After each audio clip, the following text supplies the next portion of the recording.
y'all, welcome back to my channel. If you're new here, I'm Holly and this is my booktube channel. I talk about books, reading, and coffee a lot of the time. Today I'm drinking the same Mods No. 6 coffee that I had last time, but I did bring a new coffee that I wanted to share. Let me show you. This is actually called Avoca Coffee Roasters. I'm saying Avoca because this particular blend is from Santa Rosa, Guatemala. So I'm going with the Spanish pronunciation, Avoca. And this is the Solo Chapin. Hope I'm not butchering that. That's how I want to pronounce it.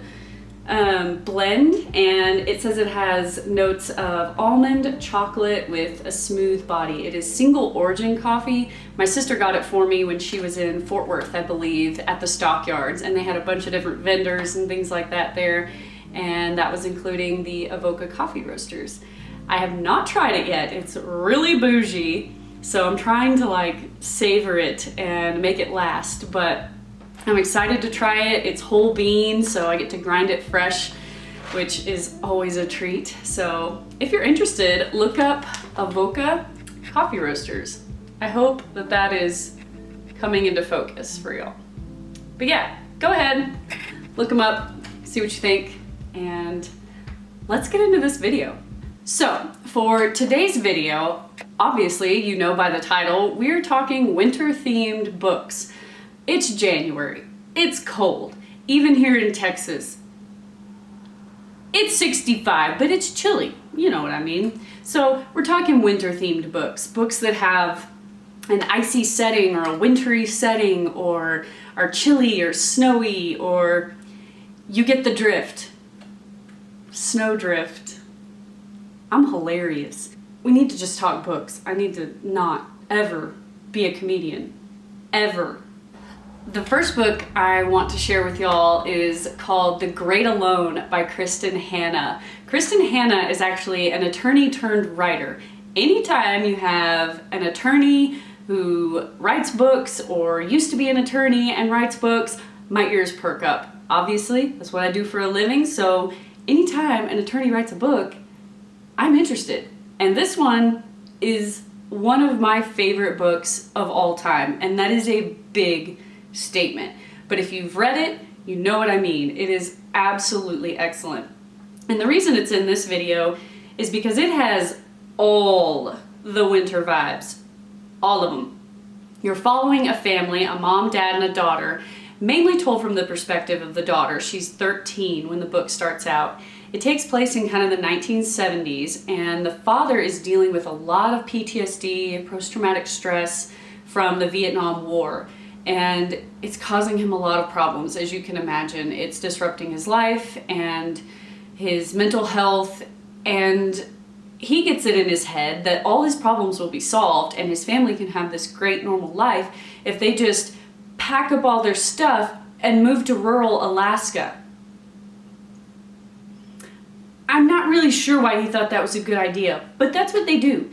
They pack up all their stuff, move to rural Alaska, to this isolated cabin in the middle of absolutely nowhere, and you can imagine, it's the Alaskan wilderness. It's one of the last untamed wildernesses in the world, and it's freezing, and it's cold, and you experience all of that along with just gut-wrenching themes of a mother-daughter relationship and mental health and grief and struggle.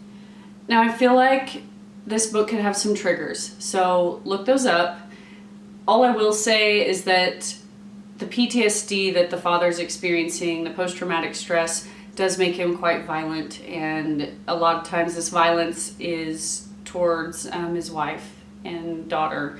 So if abuse is sort of a trigger for you, this may be something you want to look up in advance or steer clear of, but in general, the book is really fantastic. I love it. Definitely pick it up if you haven't already. That is The Great Alone by Kristin Hannah. This next book is one I read at the latter half of 2022, and it surprised me. It was described as a slow burn gothic thriller, which is dead accurate, And I thought that that would turn me away from the book, because how do you have slow burn and thriller together? How is that thrilling if it takes forever to get there? But this worked. And this is Pine by Francine Toon. She is a Scottish author, and the book takes place in the Scottish Highlands in the winter. So you can imagine lots of snow, lots of cold, it's freezing. And you're following the story of a dad and his daughter, mainly from the perspective of the daughter. The dad is dealing with a lot of grief and loss and mental health issues associated with that, because his wife, her mother, has died. And so you're getting all of those elements, all of the family dynamic and the father-daughter relationship and all of that is going on between the two of them, but you're also getting this slow burn thriller where a teenage girl in their tiny town goes missing and nobody knows where she's went or what's happened to her, and it's just so creepy and mysterious and chilling how they get to the end and figure out what has happened to this girl, and the end just tied up everything with a bow exactly the way that I had hoped it would.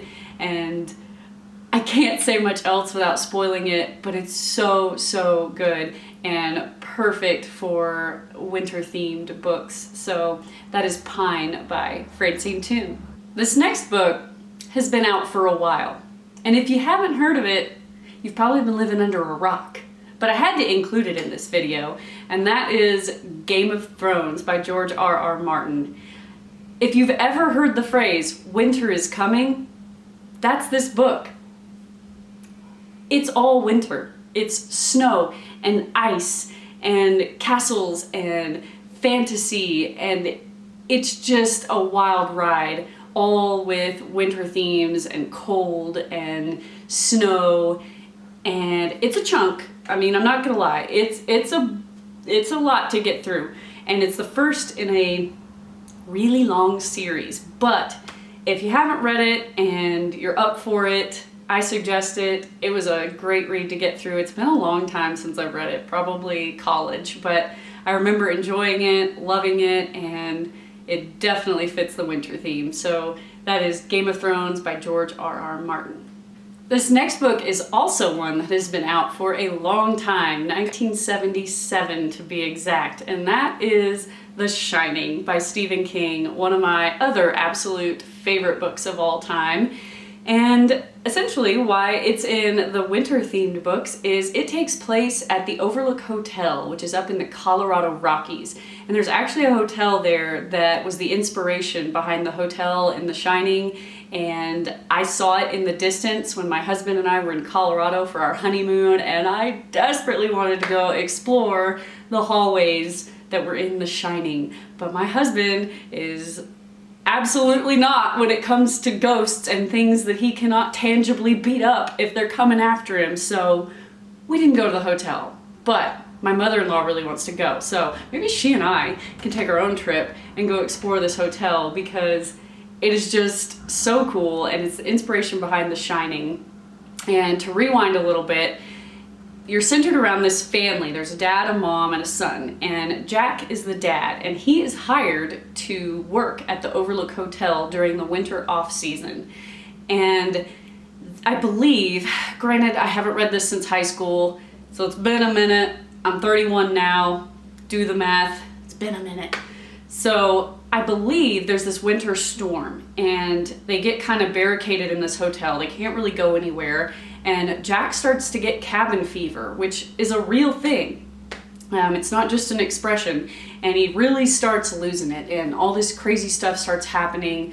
And it's just, if you've seen the movie or read the book, you know what I'm talking about. But there's plenty of snowy, icy, wintry vibes and all the chilling horror vibes you could want as well. So, of course, I'm including The Shining by Stephen King.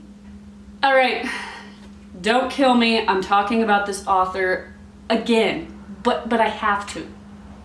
You'll see why. and that is Savage Son by Jack Carr. I've talked about Jack Carr so many times in my videos. I feel like his books come up in every video somehow, but I'm a big fan. And this one fits perfectly in this video. This is the third book in his Terminal List series. And of course, you're following the main character, James Reese. In this particular book, it takes place in two different wintry settings. The first is Montana, kind of the wilderness of Montana, because James Reese is hanging out there after he's had brain surgery. Won't go into why he's had brain surgery, but he's had brain surgery. So he's going up there to kind of relax and recover with his best friend, do some hunting, that sort of thing.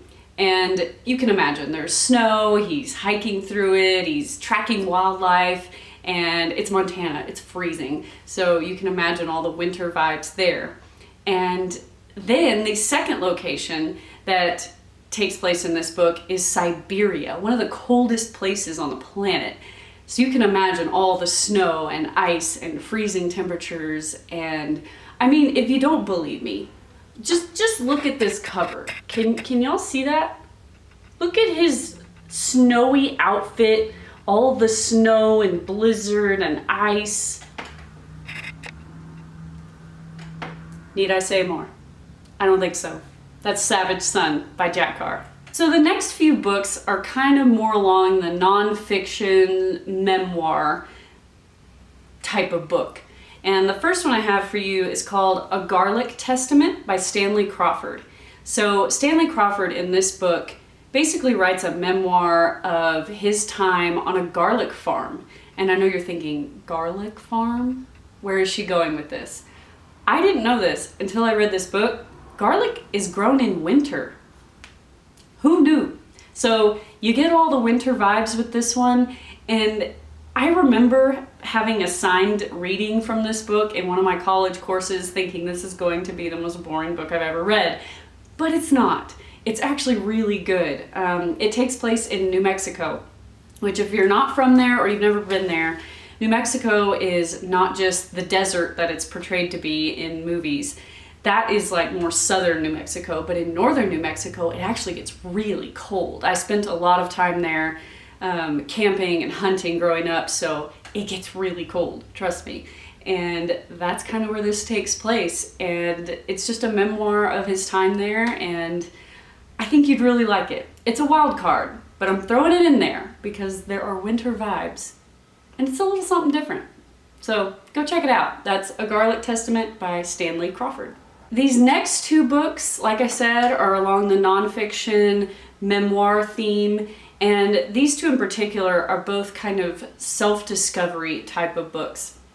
And I am speaking of Wild by Cheryl Strayed and Into the Wild by Jon Krakauer. Both books have been out for quite some time, and you've probably already read them, but if you haven't, you really should. They're both excellent. So in Wild, you're following Cheryl Strayed, and she has had a lot of things happen in her life, and she thinks the way to sort of deal with all of that and figure out who she is and figure out her life is to hike the Pacific Crest Trail. And if you don't know anything about that trail, it is freaking long, y'all. It goes from the very southern border of California all the way up to the northern border of like Oregon, Washington, and Canada. So it's a long walk, and she just goes through this journey of self-discovery all along the way.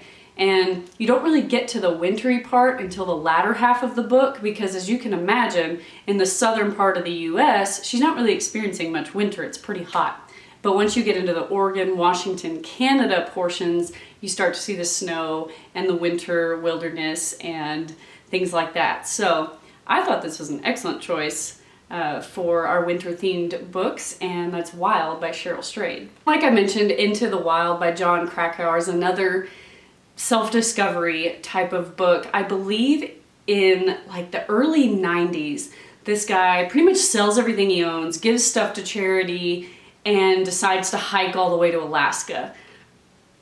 I mean, that's all you really need to know. It's a self-discovery book. He's going to Alaska. You can imagine how freaking cold Alaska is, like we've already discussed in a lot of these books. So That's another one for winter-themed books. That is Into the Wild by John Krakauer.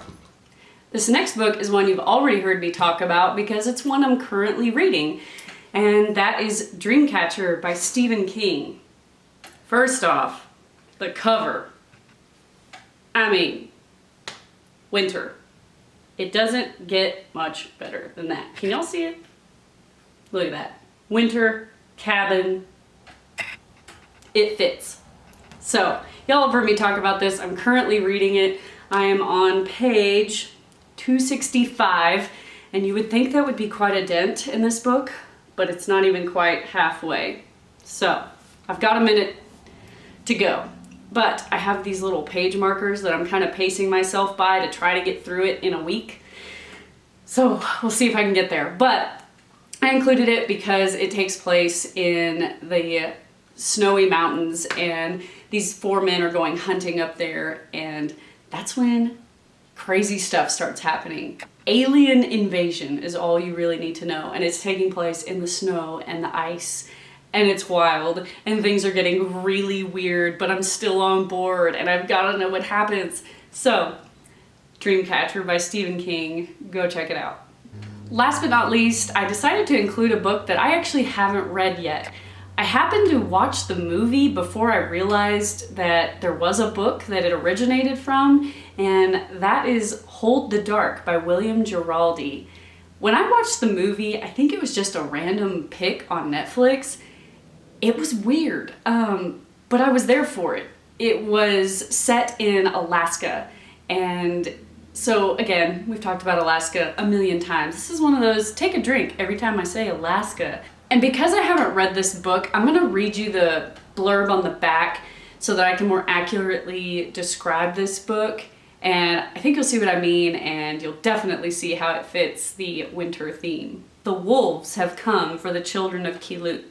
At the start of another pitiless winter, 3 children have been taken from this isolated Alaskan village, including the 6-year-old boy of Medora and Vernon Sloan. Wolf expert Russell Core is called in to investigate these killings and discovers a dark and unholy truth harbored by Medora before she disappears. When her husband returns from a desert war to discover his boy dead and his wife missing, he begins a maniacal pursuit that cuts a bloody swath across the frozen landscape. With the help of a local police detective, Core attempts to find Medora before her husband does, setting in motion a deadly chain of events in this powerful meditation on nature, violence, and responsibility. So, you can see what I mean. We're in Alaska in the dead of winter. There's wolves, there's a wolf expert, and it's a thriller, murder type of book. It fits. It's great. At least the movie was. I have yet to see what the book's like, but I'm excited to. So, that is Hold the Dark by William Giraldi. Well, that wraps up 10 of my winter-themed book recommendations. I hope you found something helpful on this list, or something you haven't quite read yet, or just something you've read and you totally agree. Yeah, Holly, that is winter vibes all around. So with that, I will see y'all in the next video. Bye, y'all.